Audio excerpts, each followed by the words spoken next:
To every 9/11 hero, you poured out your heart, your sweat, your soul, and everything you had for your country.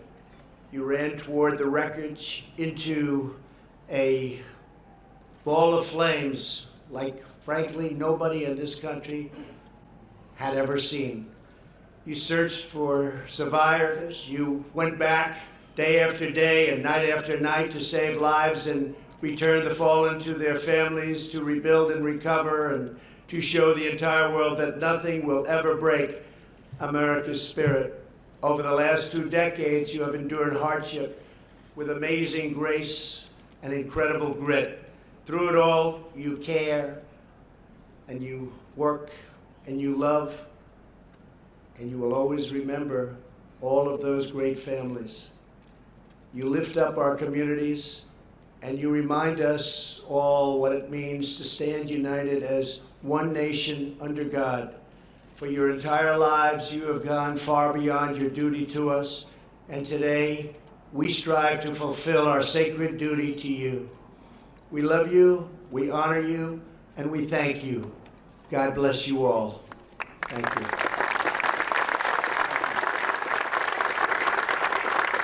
Now I'm going to sign this bill into law.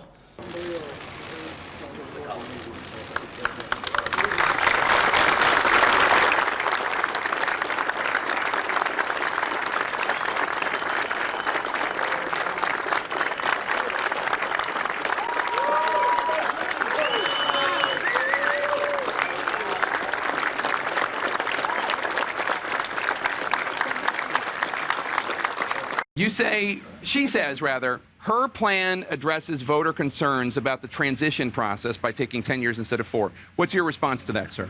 Well, first of all, I like Kamala. She is a friend of mine, but her plan is not Medicare for all.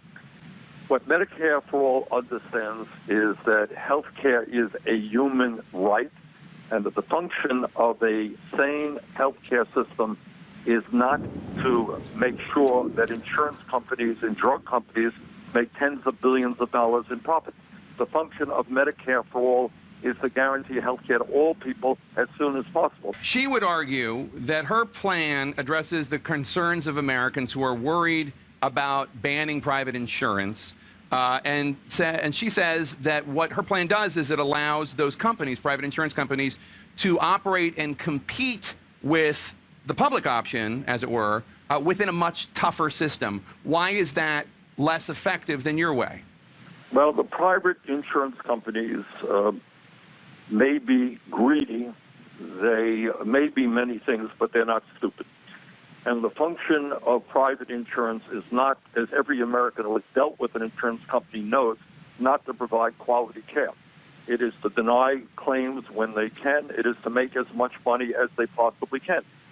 At the end of the day, Jake, we as a nation have got to ask ourselves a very simple question. How does it happen that we spend almost twice as much per person on health care as do the people of any other nation?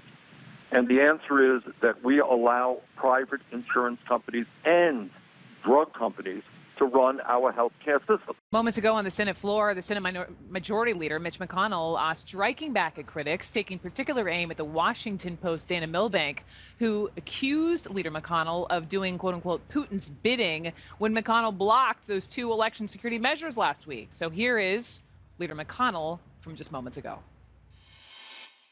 Mitch McConnell, the hawkish foreign policy conservative who spent decades pushing back on Russia every way I can think of, was accused of what amounts to treason by multiple media outlets within a couple of hours. These people have worn out the volume knob so badly that they have nothing left but the most unhinged smears. Welcome to modern-day McCarthyism. McConnell spoke for nearly 20 minutes, his tone often angry as he referred to the, quote, conspirational fever swamp. Maggots, mice, and mold. That is what tenants in the Baltimore area say they have experienced in properties owned by Kushner companies, as in Jared Kushner, the president's son-in-law. It's particularly ironic that the president's making these comments when we know here in Baltimore County in 2017 that his son-in-law directly contributed to some of the neglect that the president purportedly is so concerned about today. In fact, back in 2017, Baltimore County found more than 200 code violations by Kushner companies at its various properties, everything from lack of plumbing to rodent infestation. At this property called Essex Park, one tenant told the New York Times and ProPublica back in 2017 that her apartment was infested with mice. She said it was so bad there were mouse droppings everywhere, mice in the laundry hamper, and mice in her daughter's bed. The county threatened to fine Kushner companies unless it made the necessary repairs, which Kushner companies did in all but 9 properties. The place started to go down. Vanessa Johnson lived in the Cove Village apartments from 2001 until last year.